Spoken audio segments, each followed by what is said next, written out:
Training of the will.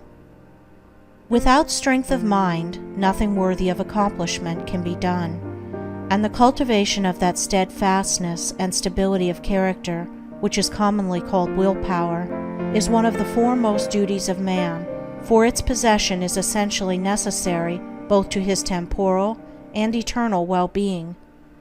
Fixedness of purpose is at the root of all successful efforts, whether in things worldly or spiritual, and without it, man cannot be otherwise than wretched, and dependent upon others for that support, which should be found within himself.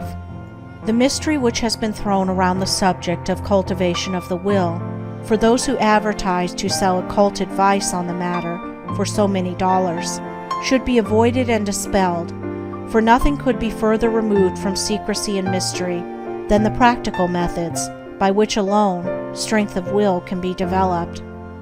The true path of will cultivation is only to be found in the common everyday life of the individual, and so obvious and simple is it that the majority, looking for something complicated and mysterious, pass it by unnoticed. A little logical thought will soon convince a man that he cannot be both weak and strong at the same time, that he cannot develop a stronger will while remaining a slave to weak indulgences, and that therefore the direct and only way to that greater strength is to assail and conquer his weaknesses. All the means for that cultivation of the will are already at hand in the mind and life of the individual. They reside in the weak side of his character, by attacking and vanquishing which the necessary strength of will be developed. He who has succeeded in grasping this simple, preliminary truth will perceive that the whole science of will cultivation is embodied in the following 7 rules.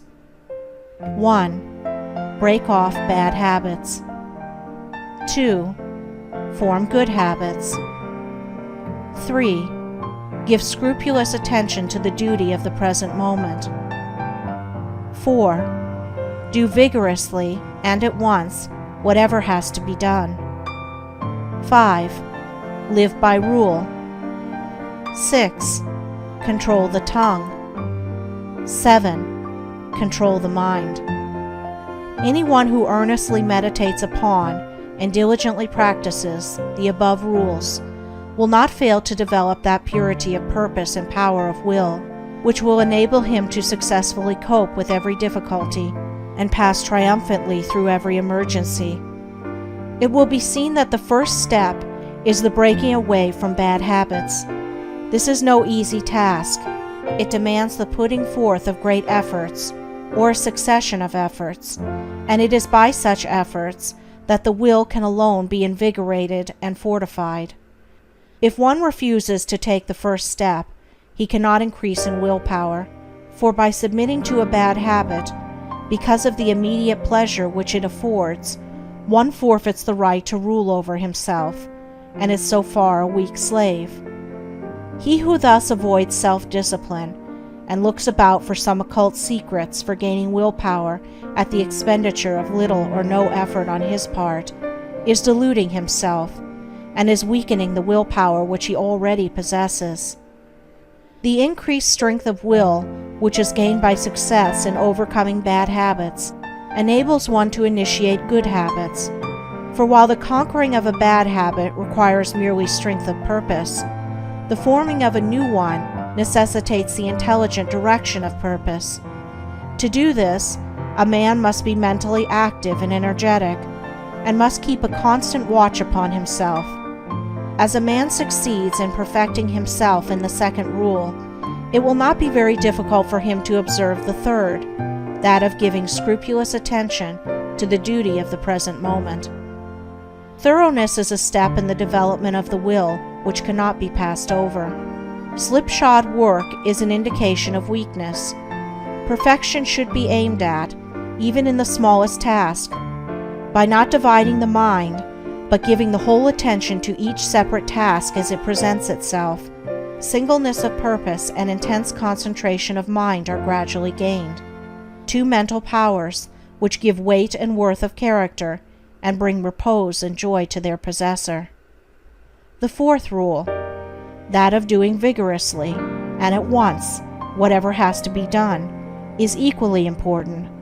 Idleness and a strong will cannot go together, and procrastination is a total barrier to the acquisition of purposeful action. Nothing should be put off until another time, not even for a few minutes. That which ought to be done now should be done now. This seems a little thing, but it is of far-reaching importance. It leads to strength, success, and peace. The man who is to manifest a cultivated will must also live by certain fixed rules. He must not blindly gratify his passions and impulses, but must school them to obedience.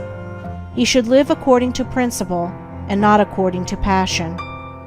He should decide what he will eat and drink and wear, and what he will not eat and drink and wear, how many meals per day he will have, and at what times he will have them, at what time he will go to bed, and at what time he will get up. He should make rules for the right government of his conduct in every department of his life, and should religiously adhere to them. To live loosely and indiscriminately, eating and drinking and sensually indulging at the beck and call of appetite and inclination, is to be a mere animal, and not a man with will and reason. The beast in man must be scourged and disciplined and brought into subjugation, and this can only be done by training the mind and life on certain fixed rules of right conduct. The saint attains to holiness by not violating his vows, and the man who lives according to good and fixed rules is strong to accomplish his purpose. The sixth rule, that of controlling the tongue, must be practiced until one has perfect command of his speech, so that he utters nothing in peevishness, anger, irritability, or with evil intent. The man of strong will does not allow his tongue to run thoughtlessly and without check. All these 6 rules, if faithfully practiced, will lead up to the 7th, which is the most important of them all, namely, rightly controlling the mind.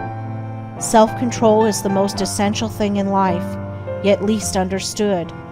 But he who patiently practices the rules herein laid down, bringing them into requisition in all his ways and undertakings, will learn, by his own experience and efforts, how to control and train his mind, and to earn thereby the supreme crown of manhood, the crown of a perfectly poised will.